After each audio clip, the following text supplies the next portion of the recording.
Morning class. आज हम second chapter start करने जा रहे हैं केमिस्ट्री का।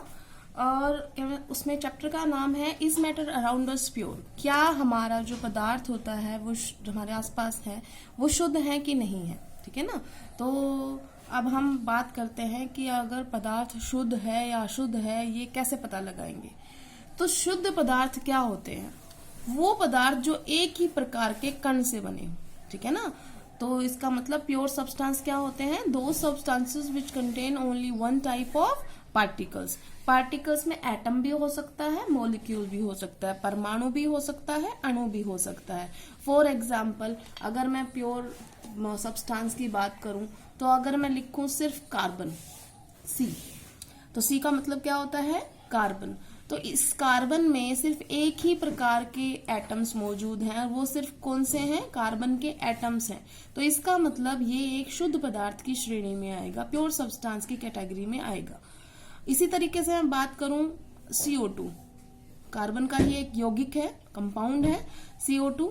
तो इसके अंदर जो कार्बन डाइऑक्साइड गैस है, अगर मैं इसके जांच करवाई जाए तो इसमें एक ही प्रकार के अणु मिलेंगे, मॉलिक्यूल मिलेंगे CO2 के। तो इसका मतलब जो इसका फॉर्मूला दिखा रहा है उसी के अणु मिलेंगे, उसी के मॉलिक्यूल मिलेंगे, और कोई इसके अंदर नहीं मिलेगा। तो जो ये यौगिक है इसके अंदर एक ही प्रकार के मॉलिक्यूल पाए गए, ये जो तत्व है इसमें एक ही प्रकार के परमाणु पाए गए। तो दोनों ही किसकी कैटेगरी में आ रहे हैं? प्योर सब्सटेंस की। तो प्योर सब्सटेंस की कैटेगरी में कौन आए? तत्व और यौगिक। तो अशुद्ध में कौन आएगा? फिर अशुद्ध में आएगा, मान लो हमने किसी चीज को मिक्स कर दिया, तत्व को और यौगिक को मिक्स कर दिया, या दो यौगिकों को मिक्स कर दिया, या दो तीन सब्सटेंसेस को और मिक्स कर दिया, तो कोई मिश्रण आ रहा है वो आएगा अशुद्ध की श्रेणी में। ठीक है, तो उसको हम मिश्रण ही बोल देंगे। तो अब बात कर रहे हैं हमने पहले चैप्टर में जो पढ़ा था वो था पदार्थ का भौतिक वर्गीकरण, जिसके आधार पे उसे 3 कैटेगरी में बांटा गया था, ठोस, द्रव और गैस में। आज इस चैप्टर के अंदर जो आएगा वो पदार्थ का रासायनिक वर्गीकरण आएगा, केमिकल क्लासिफिकेशन आएगा। केमिकल क्लासिफिकेशन का मतलब उसका अंदर से क्या संगठन है, क्या केमिकल कंपोजिशन है। ठीक है, तो अब हम बात करते हैं कि अगर हम केमिकली बात करें तो पदार्थ जो होते हैं वो 2 टाइप के हो सकते हैं, या तो वो प्योर होगा या वो इम्प्योर होगा। पदार्थ या तो शुद्ध होगा या वो अशुद्ध होगा। तो हमने लिखा ये तो शुद्ध पदार्थ, शुद्ध को हमने क्या बोल दिया है? Pure substance. और अशुद्ध के लिए हमने क्या लगा लिया है नाम? मिश्रण। ठीक है, मिक्सचर। इतना आ गया। तो अब प्योर सब्सटेंस में तो अभी मैंने आपको बताया कौन आएंगे, 2 चीज बताई है मैंने। एक क्या? एलिमेंट, और दूसरा क्या बताया? कंपाउंड। हिंदी मीडियम वाले उसे क्या लिखेंगे? एलिमेंट को क्या बोलते हैं बेटा हम? तत्व। और इसको क्या बोलते हैं हम? यौगिक। तो अब एलिमेंट तो आपको पता ही है, एलिमेंट क्या होते हैं? एक ही प्रकार के परमाणुओं से, एटम से मिलकर बने होते हैं। कंपाउंड एक ही प्रकार के अणुओं से मिलकर बने होते हैं, मॉलिक्यूल से मिलकर बने होते हैं। इनके एग्जाम्पल लिख लेते हैं। फॉर एग्जाम्पल, कोई भी एग्जाम्पल लिख लो इनका। कार्बन सुना है आपने, लोहा सुना है आपने, आयरन बोलते हैं उसे इंग्लिश में। चलो इतना कॉम्प्लेक्स नहीं जा रहे। आपने हाइड्रोजन सुना है, हीलियम सुना होगा। तो ये सारे क्या है? एलिमेंट के एग्जाम्पल लिखे हैं मैंने। इसके बाद जो यौगिक है उसमें एग्जाम्पल अभी जैसे बताया CO2, CO, पानी का सूत्र तो पता ही होगा सबको। तो ये सब किसके हैं? यौगिक के। तो अगर हम इसकी परिभाषा की बात करें तो एलिमेंट क्या हुआ? एलिमेंट वे पदार्थ है जो एक ही प्रकार के परमाणुओं से बने होते हैं। कंपाउंड की परिभाषा बताएं तो कंपाउंड क्या है? तो ध्यान से देखोगे तो आप, ये एक एटम है, ये किसी दूसरे तत्व का एटम है। तो इसका मतलब यौगिक, योग मतलब जमा, जमा होके वो क्या बन गए? एक बन गए। तो ये 2 या 2 से ज्यादा तत्वों के परमाणु मिलकर क्या बनाते हैं? यौगिक का निर्माण करते हैं। ठीक है ना, यौगिक बनाते हैं। अब बात करते हैं कि एलिमेंट भी की कैटेगरी अलग से बांटी गई है। एलिमेंट की भी कैटेगरी है, तत्व भी अलग अलग प्रकार के सुने होंगे आपने। एक होता है बेटा मेटल, धातु। ठीक है ना, 3 कैटेगरी है इसमें।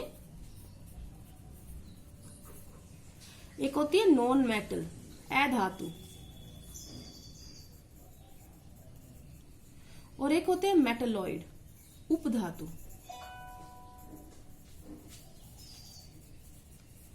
तो ये तत्व जो होते हैं 3 प्रकार के हैं। मेटल तो आपको पता ही है, जो चमकदार हो, जिसको मारने पर आवाज आए, जो मैलेबल हो, मतलब जिसको पीट कर चादर का रूप बनाया जा सके, जो डक्टाइल हो, इसका मतलब जिसको खींचकर तारे बनाए जा सकते, good conductor of heat and electricity, इसका मतलब सुचालक होने चाहिए। तो ये सब किसके गुण बताए हैं मैंने? मेटल के।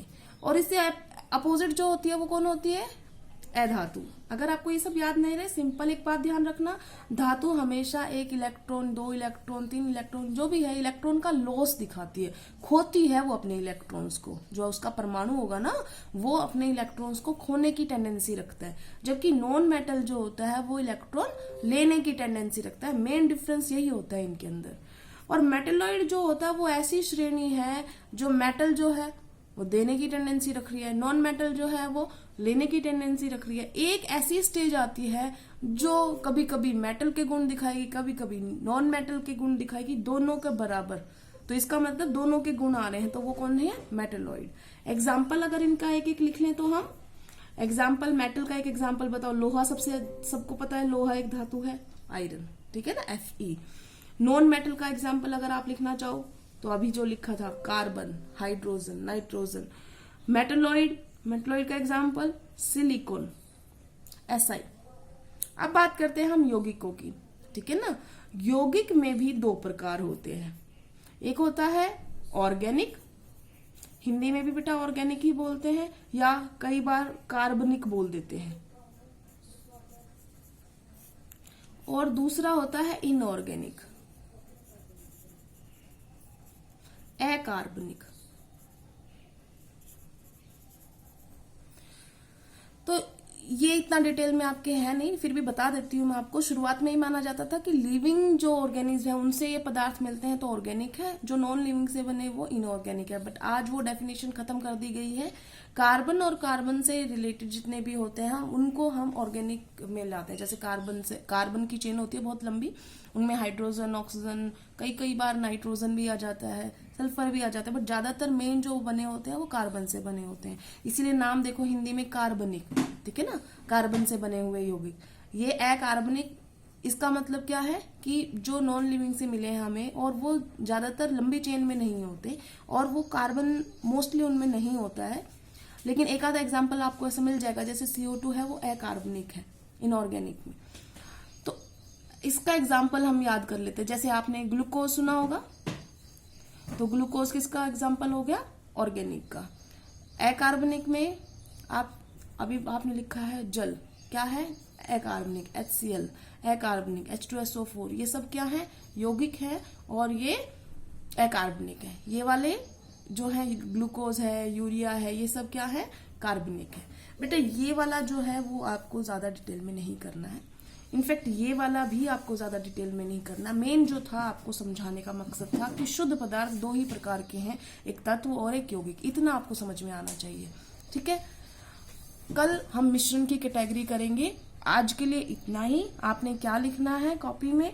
शुद्ध पदार्थ की परिभाषा, ठीक है, प्योर सब्सटेंस की डेफिनेशन, और एलिमेंट की डेफिनेशन, कंपाउंड की डेफिनेशन विद एग्जाम्पल, ठीक है।